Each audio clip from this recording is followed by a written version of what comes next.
देखिए, बात ये है, अभी जिस तरह वारिस साहब फरमा रहे थे, हमने जो रिवर्स गियर है हमारी हिस्टोरिकली अगर देखा जाए, वो तो हमने माशाल्लाह पिछले 75 सालों में काफी बहुतात में लगाए हैं। वो जिसे कहा जाता है कि 1 step forward and 2 steps back. तो उस पे तो खैर हम क्या डिलिब्रेट कर सकते हैं, सिर्फ एक साइन ऑफ रेजिग्नेशन ही शो कर सकते हैं बहसियत एक कौम। अब बहुत सारी चीजें ऐसी होती हैं जो आपको लग रही होती हैं कि यार ये दुरुस्त नहीं है, लेकिन वो हो रही होती हैं। मैं हमेशा अपना जो ओपिनियन देते हुए कहता हूं कि एक वो बात है जो कि उसूली होती है। उसूली बात तो ये है कि किसी जमात को भी इंतखाबात में शमूलियत से नहीं रोका जाना चाहिए, ये उसूली बात है। मुल्क के अंदर साफ और शफाफ इंतखाबात होने चाहिए। अवाम को अपने मुंतखब लीडर्स चूज करने का मुकम्मल तौर पर हक होना चाहिए, जो कि उनको पाकिस्तान के अंदर जो मुरवजा कानून और आईने पाकिस्तान के मुताबिक मुहैया किया गया है।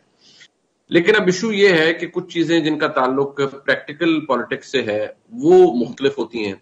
अब आज पाकिस्तान तहरीक इंसाफ जिस जगह पर खड़ी है, उसने जितनी गलतियों की एक बहुतात की इमरान खान ने, और बहसियत एक साबिक वज़ीर आज़म मेरे ख्याल में उन्होंने वो किया जो शायद और किसी ने नहीं किया।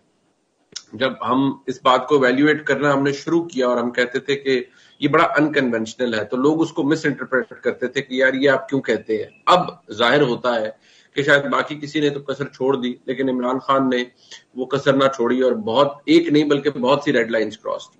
अब जब आप एक स्पेस छोड़ देते हैं, एक वैक्यूम आ जाता है, तो फिर वो कहते हैं ना, नेचर अबहोर्स वैक्यूम। जो अब आप वैक्यूम छोड़ देते हैं तो फिर किसी ना किसी चीज ने तो उस वैक्यूम के अंदर घुसना है।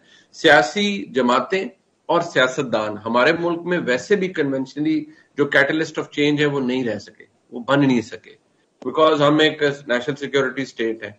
नेचुरल बात है, जब ये सारी चीजें होंगी तो फिर प्रॉब्लम भी इनकी वजह से होगा, इश्यूज भी इनकी वजह से होंगे, और हमारे मुतअद्दिद जो मामलात हैं फिर उसमें सियासत नहीं पनप सकी, सियासतदान आगे नहीं जा सके।